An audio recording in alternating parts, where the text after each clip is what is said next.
Uzbekistan এমন একটা দেশ, একটা নদীও নাই।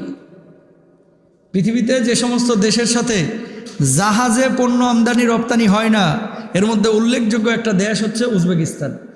এর চারিদিকে কোনো নদীও নাই, কোনো সাগরও নাই। বুঝাইতে পারছি?